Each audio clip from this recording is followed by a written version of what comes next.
Unsane, a 2018 film directed by Steven Soderbergh and shot entirely on an iPhone, follows a young woman wrongfully committed into a mental institution.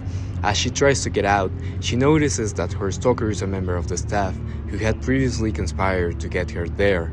This is not just a thriller premise, but a reflection of real fears that many women live with every day. The film starts with the voice of David, the stalker, talking to Sawyer, the protagonist. Sawyer, I've seen you. I watched you at work. I've seen you with your friends. You're not happy. You just float through life and nothing ever touches you. And you try really hard to fit in. I've seen that. But you can't because there's a piece missing.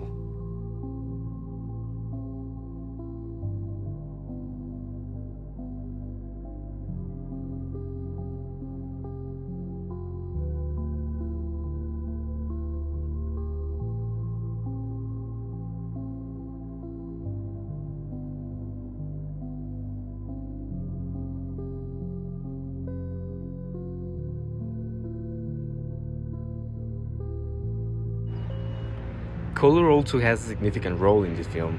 David mentions that the first time he saw Sawyer, she was wearing blue, so every time she wears it, it reminds him of the day they first met. Blue becomes the color of his control, a visual reminder that even when he's not on screen, his version of events tint everything. As the story develops, we follow Sawyer throughout her daily life. 2 camera angles dominate, 2 shots for conversations and long shots when she walks alone. This gives the audience the feeling that she is being constantly followed. Conversations are filmed as medium shots where only one person is visible while the other talks in the background, making both feel alone. This visual strategy mirrors the experience of women who are taught to always watch their surroundings. Once the first act is over, the pacing becomes faster. Sound effects and zooms create nervousness. Anyone who has ever tried to report harassment only to be met with doubt will recognize this dynamic. The film turns a systematic problem into a visceral experience. David gives Sawyer extra pills and takes her mother's wedding ring as acts of dominance and power. The focus of the camera leads more onto him. The film dares to ask whether turning the camera on the user instead of the victim might be the only way to break the cycle of spectacle. David refuses to take responsibility for his acts.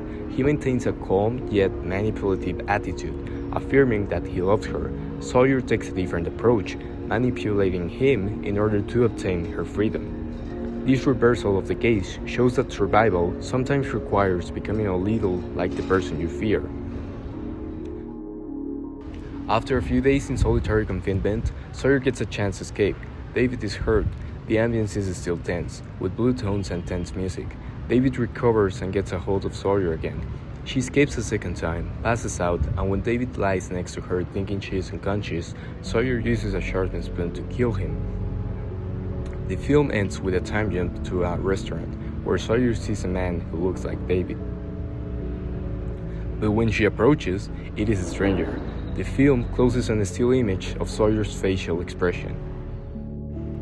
By closing on a still image of Sawyer's face, forever unsure of what she sees, the film leaves us with the same unease she carries. Before that final shot, we have watched her truth dismissed, her freedom stolen, and her stalker disguised love as devotion. Unsane does not offer a happy ending. It simply shows a woman who survived, but will never stop looking over her shoulder.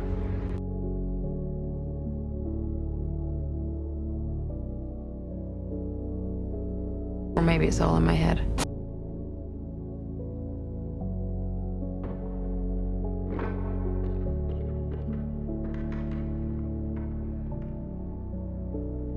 Yes, hi, my name is Sawyer Valentini.